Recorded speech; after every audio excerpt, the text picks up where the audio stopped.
बच्चों, मैं हूं आपके साथ डॉक्टर ज्योति शर्मा और आज हम पढ़ रहे हैं पाठ 11 विद्युत।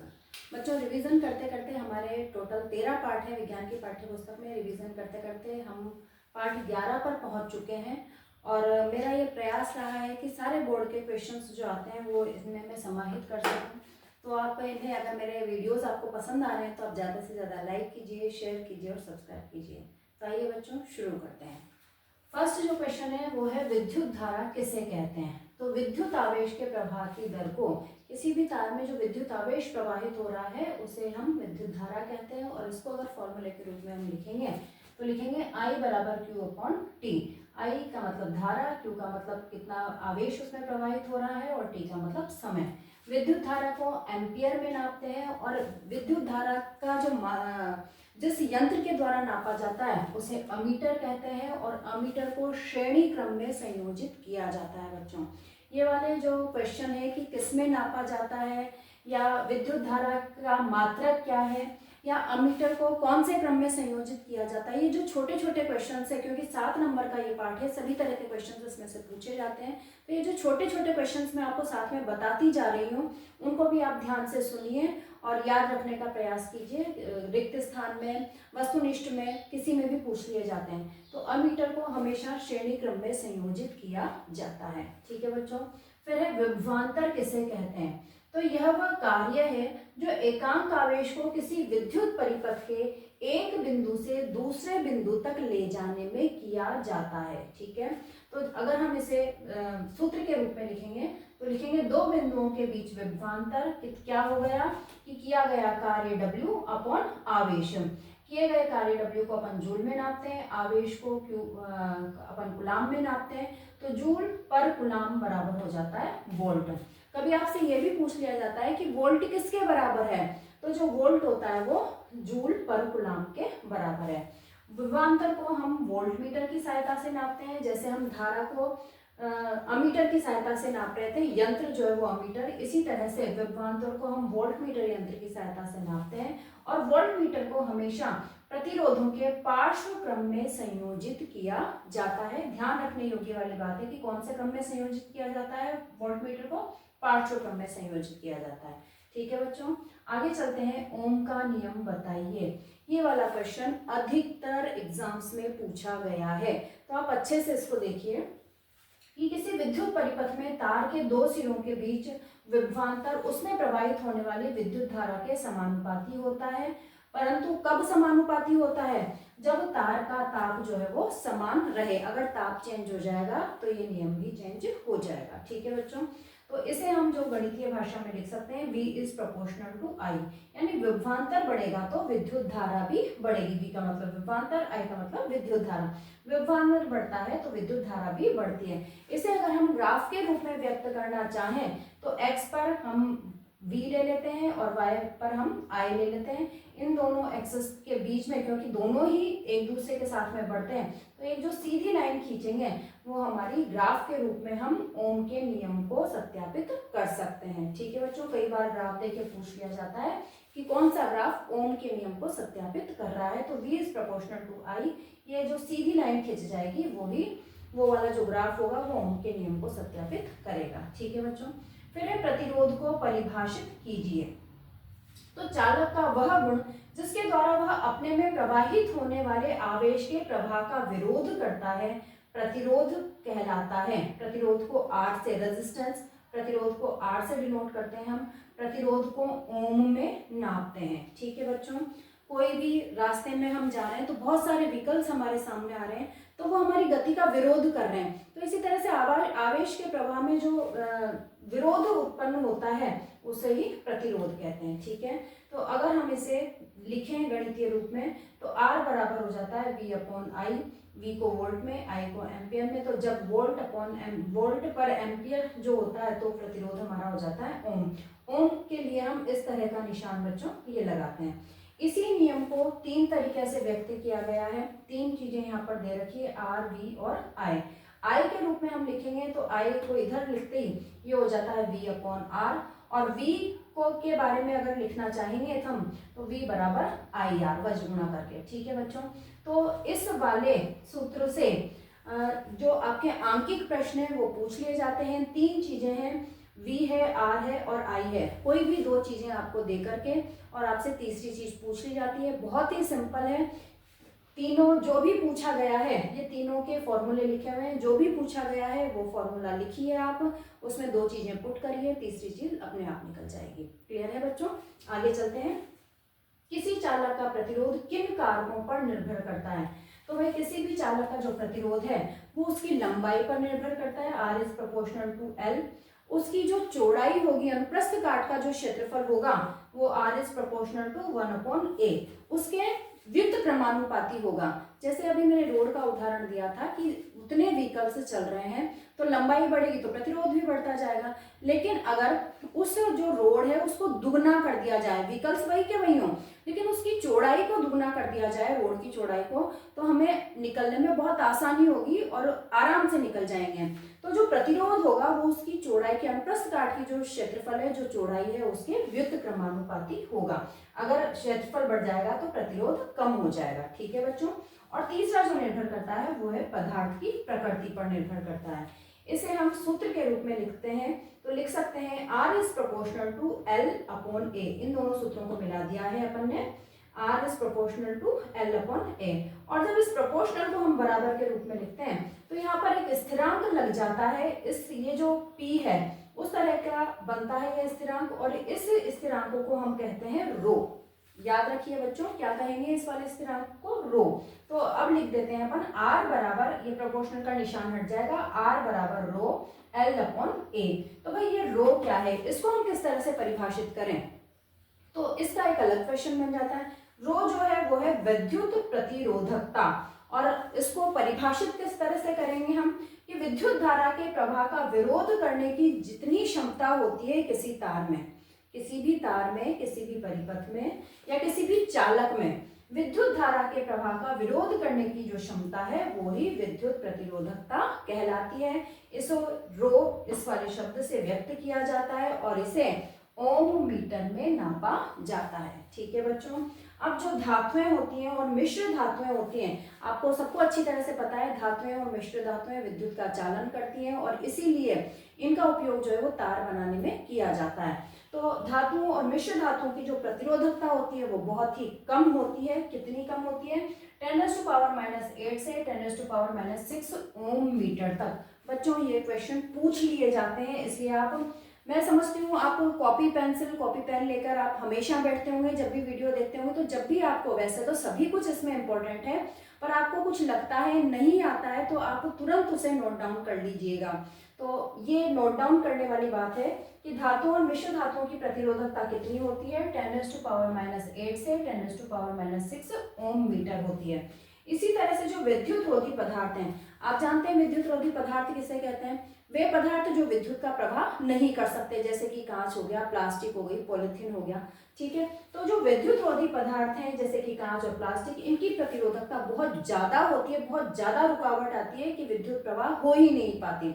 तो कितनी ज्यादा इनकी विद्युत प्रतिरोधकता होती है? 10⁻12 से 10⁻17 ओम मीटर। देखिए बच्चों कितना अंतर आ गया है, यहाँ ऊपर माइनस में था चालकों में, जबकि अचालकों में 10⁻12 से 17 तक ओम मीटर तक है। ठीक है? अगला क्वेश्चन है जो कि आपके वस्तुनिष्ठ क्वेश्चंस में बन जाता है कि किसी विद्युत परिपथ में प्रतिरोधों को परिवर्तित करने के लिए किस युक्ति का उपयोग किया जाता है? तो इसका आंसर हो जाएगा धारा नियंत्रक। धारा नियंत्रक वो युक्ति है जिसका उपयोग प्रतिरोधों को परिवर्तित करने के लिए किया जाता है। ठीक है बच्चों? आइए बच्चों, नेक्स्ट क्वेश्चन है हमारा, प्रतिरोधों के श्रेणी क्रम संयोजन को बताइए। बच्चों जो प्रतिरोधों का जो संयोजन होता है वो 2 तरह का होता है, श्रेणी क्रम संयोजन और पार्श्व क्रम संयोजन, जिसे हम समांतर संयोजन भी कहते हैं। तो यहाँ पर श्रेणी क्रम संयोजन के बारे में हम बात कर रहे हैं। तो इस प्रकार के संयोजन में पहले प्रतिरोध का, ये पहला 3 प्रतिरोध यहाँ पर जोड़े हैं, देखिए। तो पहले प्रतिरोध का दूसरा सिरा दूसरे प्रतिरोध के पहले सिरे से जुड़ता है और इसका जो दूसरा सिरा होता है वो तीसरे के पहले सिरे से जुड़ता है। तो यानी ये जो क्रम है वो चलता रहता है। जैसे हम बैटरी में डालते हैं, उसकी जो कैप होती है वो आगे डालते हैं और पीछे वाला हिस्सा फिर दूसरे की फिर कैप पहले डालते हैं, फिर दूसरा वाला हिस्सा। तो इस तरह से अगर कितने भी हम जोड़ें तो इस तरह को जो जोड़ेंगे, जैसे पहले के टाइम में सीरीज को जोड़ते थे, जो लड़ियां लगाते हैं दीवार पे उनको जोड़ते थे बच्चों। तो इसी तरह से इनको जोड़ा जाता है प्रतिरोधों को। तो इस तरह का जो संयोजन होता है उसे श्रेणी क्रम संयोजन कहते हैं। श्रेणी क्रम संयोजन में बच्चों आई जो होती है, विद्युत धारा जो होती है वो अपरिवर्तित रहती है। सभी जो प्रतिरोध है उनमें समान विद्युत धारा बहती है, लेकिन इनके बीच का जो विभवांतर है, जैसे यहाँ पर प्रतिरोधों को नाम दिया है R1, R2 और R3, तो इसी तरह से यहाँ इनके जो विभवांतर होंगे इन प्रतिरोधों के वो भी अलग अलग होंगे। तो R1 वाले को नाम दे दिया गया V1, R2 वाले को V2 और R3 वाले को V3। तो V बराबर IR हमारा फॉर्मूला है जो हमने पहले निकाला था उनके नियम के अनुसार। तो V1 जो हो जाता है वो IR1 हो जाता है, I क्योंकि चेंज नहीं होता है, V2 IR2 के बराबर हो जाता है और V3 बराबर हो जाता है IR3। तो श्रेणी क्रम में जो कुल विभवांतर है, जो टोटल विभवांतर कितना हो रहा है इसके अंदर, उसे हम जोड़ लेते हैं V बराबर V1 plus V2 plus V3। ठीक है बच्चों, इसी तरह से V, अब हमने यहाँ पर मान रख दिया है, V बराबर IR होता है, ये रख दिया, और V1 V2 V3 अभी हमने यहाँ पर निकाले थे। तो V1 का रख दिया हमने IR1, V2 का रख दिया IR2 और V3 का रख दिया IR3। तो I दोनों में कॉमन है, इधर भी I है इधर भी I है, इसलिए इस I को क्रॉस कर देते हैं, हटा देते हैं। तो RS बराबर S क्यों लिखा है, क्योंकि सीरीज श्रेणी क्रम में, तो RS बराबर हो जाता है R1 plus R2 plus R3। तो इस तरह से बच्चों जो हम देखते हैं कि इस श्रेणी क्रम में यदि हम प्रतिरोधों का संयोजन करते हैं तो जो कुल प्रतिरोध है, जो तुल्य प्रतिरोध है, वो तीनों प्रतिरोधों से व्यक्तिगत जो प्रतिरोध होता है, मान लीजिए 2, 3, 4, तो 4 सबसे ज्यादा प्रतिरोध है, तो उन सबसे भी अधिक जो प्रतिरोध होगा वो टोटल प्रतिरोध यहाँ पर हो जाएगा। तो आपके एक रिक्त स्थान वाला जो क्वेश्चन आ जाता है कि कौन से क्रम में लगाएं कि जो प्रतिरोध है वो बहुत ज्यादा हो जाए, तो हम तारों को श्रेणी क्रम संयोजन में लगाएंगे तो जो तुल्य प्रतिरोध है वो बहुत ज्यादा हो जाएगा। ठीक है बच्चों, इसी पर आधारित एक आपकी बुक का ही मैंने उदाहरण 12.7 लिया है। इस तरह के आंकिक प्रश्न आपसे अधिकतर पूछ लिए जाते हैं, इसलिए मैंने भी अपने वीडियो में इस आंकिक प्रश्न को समेकित किया है। तो वर्डिंग्स जो है वो आप देख लीजिएगा बुक में। मैं यहाँ पर आपको ऐसे ही बोलकर बता रही हूँ कि एक परिपथ यहाँ पर बनाया गया है, उस परिपथ में 4 ओम का एक तार लगाया हुआ है, 20 ओम का एक बल्ब जलाया हुआ है और एक ये पूरा 6 वोल्ट की यहाँ पर विद्युत बैटरी लगाई हुई है कि यहाँ पर चालू है। तो इस प्रतिरोध में ये जो परिपथ हमने बनाया है, इस परिपथ में हमें 3 बातें याद करनी है। एक तो परिपथ में कुल प्रतिरोध कितना बह रहा है, परिपथ में प्रवाहित विद्युत धारा कितनी है, और थर्ड है बल्ब तथा चालक के बीच विभवांतर पता लगाइए। ये 3 बातें इसी तरह के श्रेणी क्रम पर आधारित जो आंकिक प्रश्न आते हैं वो इसी तरह के प्रश्न आपसे पूछे जाते हैं। तो अगर आपको चित्र नहीं दे रखा है तो पहले तो आप चित्र बना लीजिए। तो ये देखिए, ये प्रतिरोध है बच्चों अपने पास। तो सबसे पहले जो हमें निकाला, और ये श्रेणी क्रम में जुड़े हुए हैं, अपने को दिख गया है, एक दूसरे से जुड़े हुए हैं। तो परिपथ में जो कुल प्रतिरोध है वो हमारा टोटल प्रतिरोध था R बराबर R1 plus R2 plus R3 जितने भी हों उसमें, तो हमारे यहाँ तो 2 ही लगे हुए हैं। तो R बराबर R1 प्लस R2, पहला जो है वो 4 ओम का है, जो बल्ब दे रखा है वो 20 ओम का है, तो टोटल 20 और 4 24। तो टोटल जो प्रतिरोध आ गया, फर्स्ट वाला जो क्वेश्चन था कुल प्रतिरोध, तो 24 ओम हमारा कुल प्रतिरोध आ गया है। सेकंड क्वेश्चन पर चलते हैं कि परिपथ में प्रवाहित विद्युत धारा, तो V बराबर IR, यही पूरा जो फॉर्मूला है सारे नियमों में, सारे जो श्रेणी क्रम है और पार्श्वक्रम संयोजन जो हम पढ़ेंगे सभी में यही वाला फॉर्मूला चलने वाला है, V बराबर IR, और इससे हम कुछ भी निकाल सकते हैं। तो V बराबर IR से ही हमने निकाला है I बराबर V अपॉन R। तो V का मान 6 वोल्ट दे रखा था हमें, ये 6 वोल्ट लिख दिया। R अपन ने निकाला है 24 ओम, 6 अपॉन 24 हो गया। इसको सोल्व करेंगे तो 0.25 एम्पियर हमारी जो विद्युत धारा है वो आ जाएगी बच्चों। ठीक है, I जो होती है वो समान होती है। अब हमें दे रखा है बल्ब तथा चालक के बीच विभवांतर। तो बच्चों हमने अभी यहाँ पर देखा था श्रेणी क्रम में कि इसका जो V1 होगा वो अलग होगा और इसका जो V2 होगा वो अलग होगा। टोटल विभवांतर 6 वोल्ट दे रखा है हमें, तो जब हम क्वेश्चन सोल्व कर लें और अलग अलग विभवांतर निकाल लें तो हम एक बार इसको टैली करके देख सकते हैं कि जो हमने V1 और V2 निकाला है वो ये जो 6 वोल्ट दे रखा है इसी के बराबर है ना। अगर बराबर हो गया तो हमारा क्वेश्चन सही है। ठीक है, तो करके देखते हैं। V1 बराबर V बराबर IR1, तो I का मान 0.25 जो अपन ने निकाला था वो रख दिया। R1 4 ओम दे रखा है, ये 4 ओम रख दिया। 25 इंटू 0.25 इंटू 4 1 वोल्ट इसका आंसर आ जाता है। ठीक है, सेकंड वाले पे चलते हैं। V2 बराबर हो जाता है IR2, I 25.25 निकालिए हमने, और कितना R2 कितना दे रखा है 20 ओम, 20 ओम से गुणा कर दिया, 0.25 को 20 से गुणा कर देंगे तो आ जाएगा आंसर 5 वोल्ट।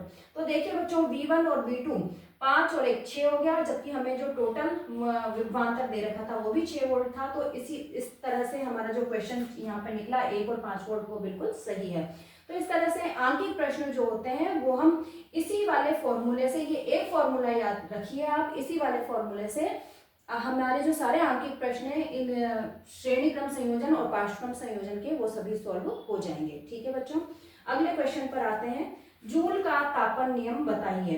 तो चालक में जो विद्युत धारा प्रवाहित करने से उत्पन्न ऊष्मा की मात्रा है, किसी विद्युत धारा हम प्रवाहित कर रहे हैं तार में, जो उत्पन्न ऊष्मा की मात्रा है वो किस किस पर निर्भर करती है, तो जूल ने ये बताया था। तो पहले तो वो निर्भर करती है जो उसमें विद्युत धारा बह रही है उसके वर्ग के अनुक्रमानुपाती, यानी H is proportional to I square, धारा के वर्ग के अनुक्रमानुपाती होती है।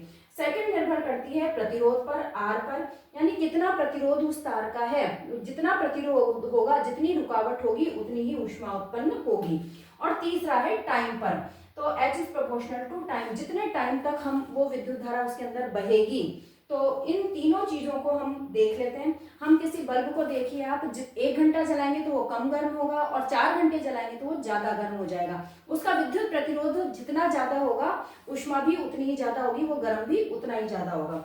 तो इस तरह से जब तीनों को मिला दिया जाता है तो H is proportional to I square RT, यानी जो उत्पन्न ऊष्मा की मात्रा है वो विद्युत धारा के वर्ग के अनुक्रमानुपाती, प्रतिरोध के अनुक्रमानुपाती और समय के अनुक्रमानुपाती होती है।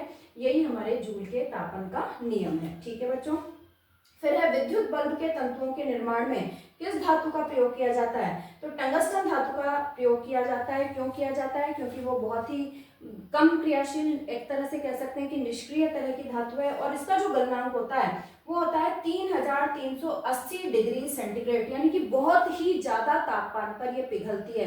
तो कई दिनों तक भी यदि बल्ब को जला के रखा जाए तो इतना तापमान नहीं हो पाता, तो वो जो बल्ब का तंतु है वो गलता नहीं है, द्रवित नहीं होता है। ठीक है बच्चों, इस तरह से।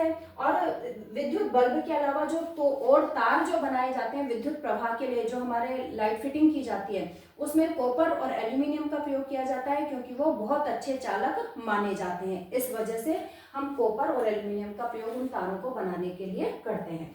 फिर विद्युत धारा के तापीय प्रभाव पर आधारित उपकरण, बहुत ही सिंपल क्वेश्चन है पर आपसे कभी कभी पूछ लिया जाता है। तो विद्युत धारा के तापीय प्रभाव पर प्रेस आप रोज करते हैं, ठीक है। तो विद्युत टोस्टर है, प्रेस है, हीटर है, ड्रोन है जिससे हम पानी गर्म करते हैं, विद्युत केटली है, विद्युत तंदूर है, और बहुत सारे उपकरण ऐसे हैं जो विद्युत धारा के तापीय प्रभाव पर आधारित हैं। क्लियर है बच्चों? नेक्स्ट क्वेश्चन पर चलते हैं बच्चों। अगला क्वेश्चन है प्रतिरोधों के पार्श्वक्रम संयोजन को बताइए। मैंने आपको कहा था कि 2 तरह के संयोजन होते हैं, पार्श्वक्रम संयोजन या समांतर संयोजन भी इसको कहते हैं, और श्रेणीक्रम संयोजन। श्रेणीक्रम संयोजन के बारे में हम बात कर चुके हैं। यह है पार्श्वक्रम संयोजन, जिसे समांतर क्रम संयोजन भी कहा जाता है। क्यों कहा जाता है? क्योंकि इसमें जो जितने भी तार होते हैं, जितने भी चालक होते हैं, जितने भी प्रतिरोध होते हैं, एक ही बात है सबका, उन सबको हम सबको एक साथ समांतर रूप से करके सबके जो सिरे होते हैं वो दोनों तरफ जोड़ देते हैं। तो जब सभी प्रतिरोधों को एक दूसरे के समांतर रखकर सभी के सिरे एक साथ बांधकर परिपथ में लगाया जाता है, तो इस प्रकार के संयोजन को प्रतिरोधों का पार्श्वक्रम संयोजन या पैरेलल संयोजन कहा जाता है। ठीक है बच्चों, ए और बी पर हमने ये सिरे जोड़ दिए। तो इस वाला ये वाला जो संयोजन होता है उसमें पहले आई समान थी। अब यहाँ पर देखने वाली बात ये है कि यहाँ पर आई अलग हो जाती है। आर तो दोनों में ही अलग अलग रहेंगे, लेकिन उसमें आई समान थी, यहाँ पर आई अलग हो जाती है, लेकिन जो वी रहता है वो वी समान रहता है। ठीक है बच्चों, तो आई बराबर यहाँ पर हो जाती है टोटल धारा जितनी भी बह रही है, I1, I2 और I3। और I1 हम निकालते हैं तो V/R1, I2 निकालेंगे तो V/R2, जितनी जितनी बह रही है, और I3 बराबर V/R3। इन सभी का मान हम यहाँ पर इस वाले फॉर्मूले में रखते हैं। तो V/RP बराबर I1 का मान रख दिया V/R1, I2 का V/R2 और I3 का V/R3। V से कैंसिल कर देते हैं तो 1/RP, P का मतलब पैरेलल, तो 1/RP बराबर 1/R1 plus 1/R2 plus 1/R3। यानी जो प्रतिरोध है यहाँ पर पैरेलल श्रेणी में, वो जो प्रतिरोध है वो उनके व्युत्क्रम के योग के बराबर होता है। ठीक है बच्चों, ये इस तरह से पार्श्व संयोजन के बारे में था। इसी से संबंधित एक आंकिक प्रश्न मैंने लिया है यहाँ पर, सेम यही का यही परिपथ बनाया है। तो फर्स्ट जो R1 है वो 5 ओम है, R2 है वो 10 ओम दे रखा है, और R3 जो है वो 30 ओम दे रखा है, और इसमें 12 वोल्ट की जो बैटरी है, विभवांतर है वो 12 वोल्ट का है। ठीक है बच्चों, तो अब आपको तीन चीजें निकालनी है। प्रत्येक प्रतिरोध से प्रवाहित धारा निकालनी है, परिपथ में प्रवाहित कुल विद्युत धारा निकालनी है, और परिपथ का कुल प्रतिरोध निकालना है। ठीक है, तो R1 के लिए वही I1 अलग होगी, तो R1 के लिए पहले निकालते हैं। तो I1 बराबर हो जाता है V/R1, V दे रखा है हमें 12, R1 5 ओम दे रखा है, 12/5 2.4 एम्पियर हमारी R1 के लिए विद्युत धारा आ जाती है। I2 निकालते हैं V/R2, यही मान हमें रखने हैं। R2 V सबके लिए ही 12 है, 12 रख देंगे, R2 रख दिया 10 ओम, और 12/10 1.2 एम्पियर हमारे लिए धारा निकल गई। और R3 के लिए V/R3 12 था, और तीसरा जो प्रतिरोध था वो था 30 ओम का, 12/30 कर दिया, तो 0.4 एम्पियर धारा हमारी यहाँ पर निकल गई। इस तरह से हर अलग अलग प्रतिरोध के लिए अलग अलग धारा हमने निकाल ली है। अब सेकंड जो पूछा है वो है परिपथ में प्रवाहित कुल विद्युत धारा, तीनों को जोड़ देंगे तो कुल विद्युत धारा निकल जाएगी। I बराबर I1 plus I2 plus I3, तीनों को जोड़ दिया, जो भी हमारे पास में आए थे, टोटल 4 एम्पियर हमारे पास में विद्युत धारा आ गई है। नेक्स्ट क्वेश्चन, नेक्स्ट जो थर्ड था पार्ट, परिपथ का कुल प्रतिरोध, ये कुल प्रतिरोध हमने यहाँ पर निकाला था। तो परिपथ का कुल प्रतिरोध हो गया 1/Rp बराबर 1/R1 plus 1/R2 plus 1/R3, मान रख देंगे। R1 पहला था 5, सेकंड था 10 और तीसरा था 30। इन तीनों का हम एलसीएम लेके और सॉल्व करेंगे तो 1/3 आ जाएगा, क्योंकि ये 1/Rp है इसलिए ये 1/3 आ गया है। इसको उल्टा कर देते हैं तो Rp बराबर हो जाता है 3 ओम। तो देखिए बच्चों, उस वाले में जो था व्यक्तिशः अलग अलग जो हम निकाल रहे थे, तो सबसे ज्यादा जो प्रतिरोध था उससे भी ज्यादा टोटल तुल्य प्रतिरोध हमारे पास में आया था। अब यहाँ पर जो तुल्य प्रतिरोध है वो इन तीनों में 3 ओम किसी का भी नहीं है, 5 ओम था सबसे कम, तो सबसे कम से भी कम आया है ये जो तुल्य प्रतिरोध है। तो इस प्रकार हम कह सकते हैं कि यदि प्रतिरोधों को बिल्कुल कम प्रतिरोध पर हमें लगाना हो तो किस संयोजन में लगाएंगे हम, समांतर क्रम संयोजन में हम लगाएंगे। ज्यादा प्रतिरोध को हमें बढ़ाना है तो हम समांतर संयोजन श्रेणी क्रम संयोजन में लगाएंगे, और बिल्कुल तुल्य प्रतिरोध कम से कम हो उस संयोजन में हमें लगाना है तो हम समांतर संयोजन में लगाएंगे। ठीक है बच्चों, अगला प्रश्न है शक्ति किसे कहते हैं। तो विद्युत ऊर्जा के उपभुक्त होने अथवा शहित होने की दर को शक्ति कहा जाता है। विद्युत शक्ति इसका मात्रक होता है, जो नॉर्मल मात्रक है वो है वॉट, हम जो बल्ब लेकर आते हैं वो वॉट का ही लेकर आते हैं। तो विद्युत शक्ति बराबर होता है W/T। W का मान हमने पहले इसी में निकाला था, Q/T इंटू V, Q और V, W बराबर QV, ये हमने निकाला था। Q का V का मान हम यहाँ पर Q/T रखते हैं, और V वही का वही, और Q/T को I कह देते हैं, इसलिए V तो वही का वही है, और ये हो जाता है VI, V यहाँ पर वैसा वैसा, और Q/T I रख दिया है हमने। तो इस तरह से विद्युत शक्ति का जो हो जाता है वो हो जाता है VI, P बराबर VI। विद्युत ऊर्जा का जो मात्रक होता है, इससे शक्ति को विद्युत ऊर्जा भी कहते हैं। तो विद्युत ऊर्जा का जो मात्रक होता है वो होता है वॉट घंटा, WH, लेकिन व्यापारिक मात्रक जो होता है, व्यावसायिक मात्रक जो होता है उसे कहते हैं किलोवाट घंटा, kg, WH, और इस किलोवाट घंटा को ही यूनिट कहा जाता है बच्चों। तो एक यूनिट में 1 किलोवाट घंटा में 3.6 इंटू 10⁻⁶ जूल जो आपकी ऊर्जा होती है वो होती है। तो इस यूनिट में ही हमारा जो बिल आता है वो इस यूनिट में ही आता है, और हम जो पे करते हैं विद्युत निगम वालों को वो यूनिट के रूप में ही करते हैं। ठीक है बच्चों, तो यहाँ पर ये मेरी कोशिश रही है कि बोर्ड में आने वाले सारे प्रश्नों को हमने कवर किया है। इसके जो आंकिक प्रश्न रह गए हैं वो आप एक बार करिए, बिल्कुल भी कठिन नहीं है। जो हमारा सूत्र था V बराबर IR, उसी के ऊपर सारा ये पाठ आधारित है, उसी से संबंधित उस एक फॉर्मूले को याद करके आप सारे पाठ के आंकिक प्रश्नों को सॉल्व कर सकते हैं। ठीक है बच्चों, पढ़ाई करते रहिए, आराम से धैर्य रखिए, जल्दी जल्दी में तनाव मत रखिए, और आराम से ऊपर वाले पर विश्वास करते हुए पढ़ाई करते हुए नींद लीजिए और आराम से पढ़ते रहिए। और मेरा प्रयास है, और आप पढ़ेंगे, मेरे प्रयास के साथ साथ आपको पढ़ना भी है, आप पढ़ेंगे तो पूरे में से पूरे 7 में से 7 अंक आप ला पाएंगे। ठीक है बच्चों, इसी के साथ नमस्ते, धन्यवाद।